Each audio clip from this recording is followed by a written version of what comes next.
বিধানসভার নির্বাচনকে সামনে রেখে প্রতিদিনই জনসংযোগ কর্মসূচি পালন করে চলেছে একাধিক রাজনৈতিক দলগুলি।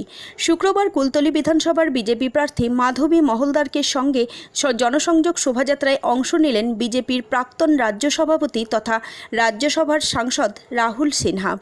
এদিন জনসংযোগ শোভাযাত্রার পাশাপাশি কুলতলির গাবতলায় এক কর্মী সম্মেলন হয়ে গেল, যাতে উপস্থিত ছিলেন রাজ্যসভার সাংসদ রাহুল সিনহা, বিজেপির জয়নগর সাংগঠনিক জেলার সভাপতি উৎপল নস্কর, কুলতলি বিধানসভার বিজেপি প্রার্থী মাধবী মহলদার। এদিন কুলতলি বিধানসভার জালবেরিয়া 2 ও বাইশাটা পঞ্চায়েত এলাকার সিপিআইএম ও তৃণমূল কংগ্রেসের 50 জন কর্মী সমর্থক বিজেপিতে যোগ দিলেন।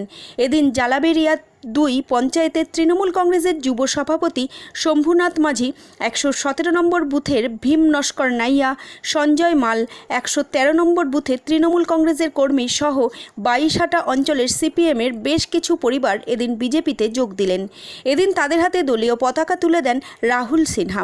এদিন এই ব্যাপারে বিজেপি সাংসদ রাহুল সিনহা বলেন, তৃণমূলের রাজত্বে অতিষ্ঠ হয়ে দলে দলে বিজেপিতে যোগ দিচ্ছে কর্মীরা, তাদের বিজেপিতে স্বাগত জানাই।